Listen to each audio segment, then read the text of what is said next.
आशा करती हूँ आप सब अपने घर पर स्वस्थ व सुरक्षित होंगे। ये समय है हमारा कहानी सुनने का समय।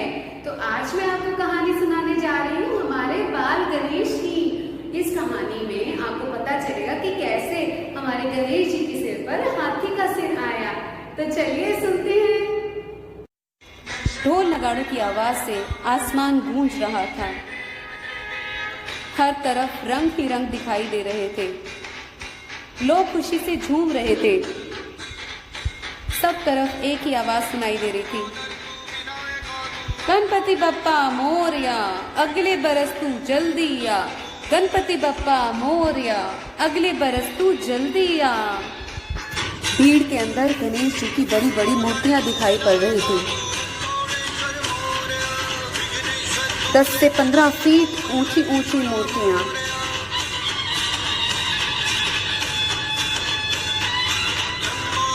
गणेश चतुर्थी का दिन था और लोग धूमधाम से इसे मना रहे थे।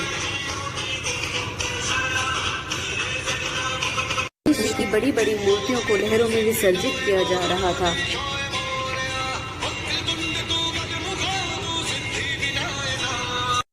लाका व कीकी ने भी बड़े प्यार से गणेश जी की मूर्ति को पानी में विसर्जित किया।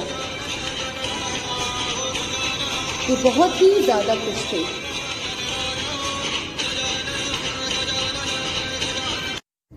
त्योहार समाप्त होने पर माँ क्लाका व कीकी को सुला रही थी। क्लाका ने माँ से पूछा, माँ गणेश जी के सिर पर हाथी का सिर क्यों है? बताओ ना माँ। बेटा, गणेश जी भगवान शिव और पार्वती के पुत्र हैं। उनके हाथी के सिर के पीछे एक बहुत पुरानी कथा है और बहुत ही रोचक भी। भगवान शंकर व गौरा माता हिमालय की ऊंची ऊंची चोटियों पर रहते हैं, जो बर्फ से पूरी तरह से ढकी हुई हैं। भगवान शंकर ने शेर की खाल के वस्त्र पहने हैं। उनके माथे पर अर्धचंद्र है व गले में नाग की माला है।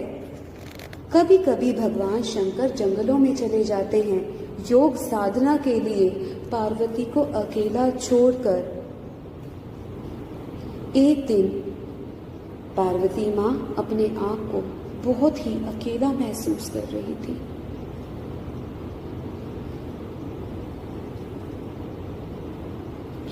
आज मेरा मन बिल्कुल भी नहीं लग रहा। मेरे साथ कोई भी नहीं है बात करने को।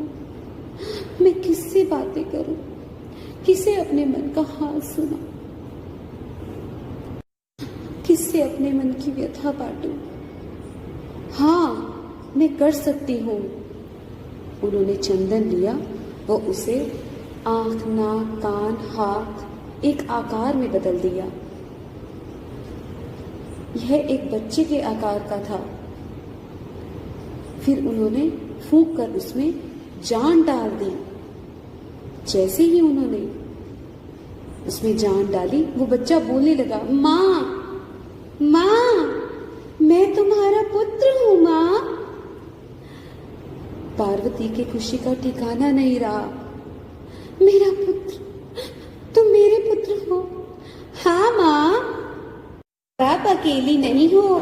मैं बातें करूंगा तुम्हारे साथ, मैं खेलूंगा तुम्हारे साथ। मेरा पुत्र, हाँ पुत्र। भगवान शंकर इन सब बातों से अनभिज्ञ थे।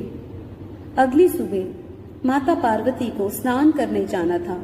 हे पुत्र, मैं स्नान करने जा रही हूँ। किसी भी अजनबी को अंदर प्रवेश नहीं करने देना। तभी वहां भगवान शंकर आते हैं।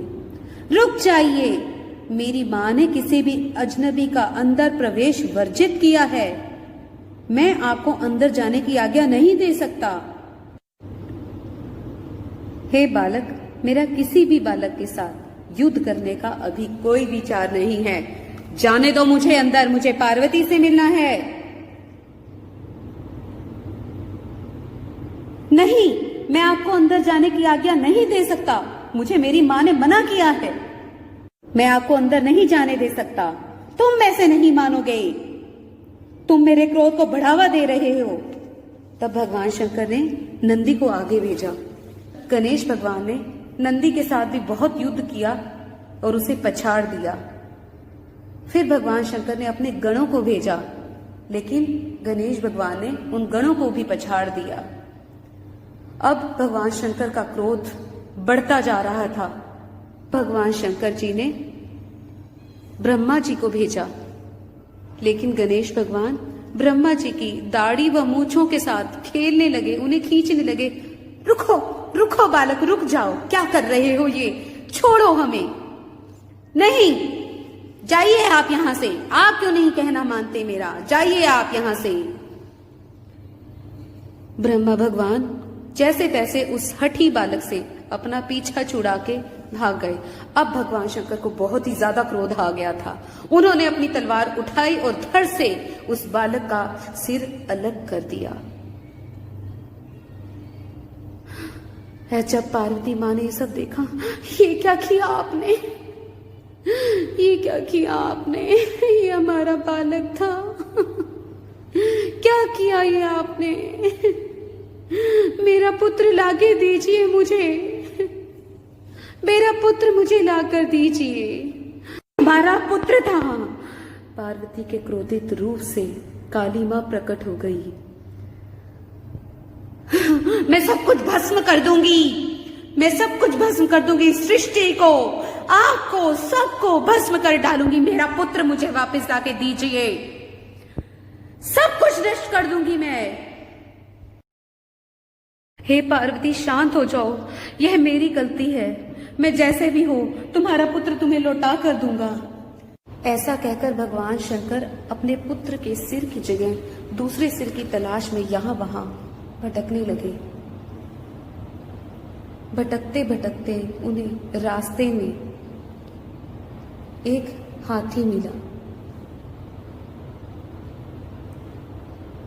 क्या हुआ, आप इतने परेशान क्यों हैं भगवान शंकर?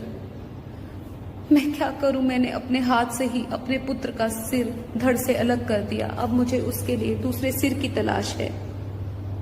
तब हाथी ने कहा, ऐसा कीजिए, मैं अपनी उम्र बिता चुका हूं, आप मेरा सिर ले लीजिए और अपने पुत्र के सिर की जगह मेरा सिर लगा दीजिए। यह सुनकर भगवान शंकर आंसू बहाने लगे।